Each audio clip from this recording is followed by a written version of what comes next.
Abanyagihugu basabwa kudatezura ku ngingo zo kwikingira karanda Mpox kuko iyo ndwara iracibonekeza. Ni naco gituma ikigo kijejwe kurwanya indwara z'ibiza CUSP mu mfunyafunyo z'igifaransa kidahengeshanya kwibutsa abanyagihugu kwikingira ako karanda. Ku ndwi z'amagenekerezo ya 13 gushika igenekerezo rya 17 eka no ku magenekerezo ya 20 gushika igenekerezo rya 25 nzero umwaka w'2025 ico kigo gifashwe mu mugongo n'ishirahamwe mpuzamakungu riraba ivy'iterambere PNID ribicishije mu kigo ANSS batunganije muri meri ya Bujumbura no mu ntara ya Bujumbura isekeza ryo guhimiriza abanyagihugu kwikingira ako karanda. Aho baciye mu kibano no mu bibanza bitandukanye bihuriramwo abantu benshi nko mu masoko, ku bituro vy'imiduga bakoresheje vya vyuma bishikana amajwi kure, bagenda bibutsa abanyagihugu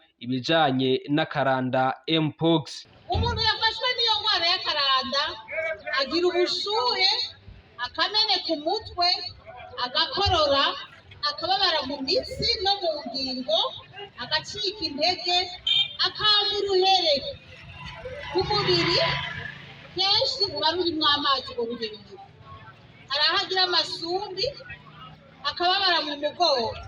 Ni ibimenyetso bisanzwe biboneka no ku zindi ndwara, mugabo iyo wibonye ko ikimenyetso bisanzwe ubugwayi. Bamwe mu banyagihugu bashaka kumenya nimba umuntu yibonye ko ibihere yoca amenya ko agwaye akaranda Mpox. Aha bakibaza itandukaniro riri hagati ya Mpox n'indwara bita ibihara. Umuntu agwara ibiherehere bakavuga ngo ni indwara ngo ni ibihara n'ibiki.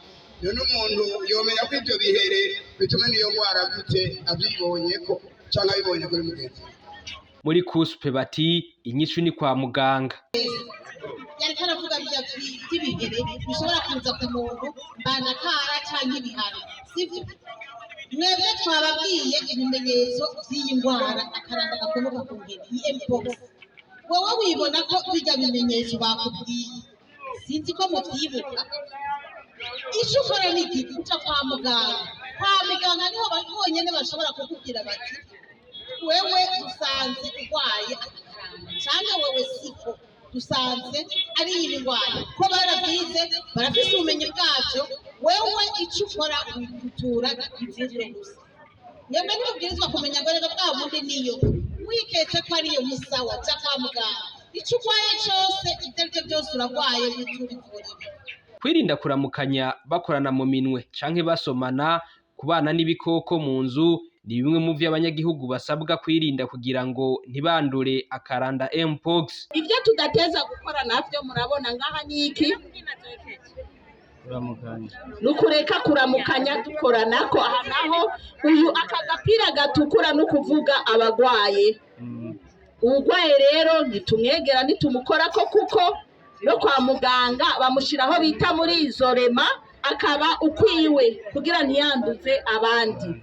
Aha naho murabona ni giki, ni igikoko givyibushe cane, no kuvuga capfuye. Batubujije kurya igikoko cipfishije, kirazira no kugikorako. Nugenda mw'ishamba ngo ubone igikoko ngo handagwisha ukacuzanira umuryango, uzoba ubazaniye akarambaraye. Ndetse no kugikorako nugikorako nubuzi ko kitanduye. Aha naho turabona ni umugwayi, ivya bindi nababarira, numukorako baca bamushira ahiherereye hama bakamufasha. Abaganga bo baba bazi ingene bikingira. Ikindi co kwirinda cane ni uguhuza ibitsina n'uwanduye iyo ndwara, kuko ngo yandukira cane biciye muri ubwo buryo. Agiye kwiyi ndwara ibangamira abantu baja kurangura amabanga yabubatse. Mu gihe uyaranguye n'umuntu agwaye iyo ndwara y'akaranda nawe iba igufasha. Mwavyumvise ngahe mu vyabigishije?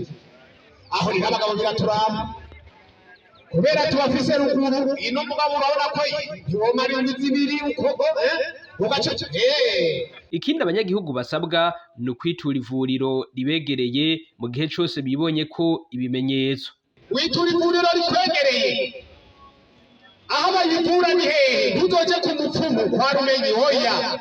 Genda kuri clinique Pese Rwigwa Gasore, hôpital militaire. kuri wakarere no kwantiba ngo abahazi mu Kamenge hajya kuri sokana sivyo bahebwe barabavura kandi babavura ku buntu. Kwa 22 Nzero umwaka wa 2025 mu nama yo kurabira hamwe intambwe igezweko mu kurwanya kukaranda, umushikiranganje w'amagara y'abantu no kurwanya sida yavuze ko gushika kwigenekerezo rya 19 Nzero kuva hadutse akaranda mpox mu Burundi abagera ku 3236 bamaze kwandura iyo ndwara. Ridwine Baradahana akavuga ko muri abo abagera ku 329 bamaze kuvugwa barakira. Umuntu umwe akaba ari wamaze guhitanwa n'akaranda mpox.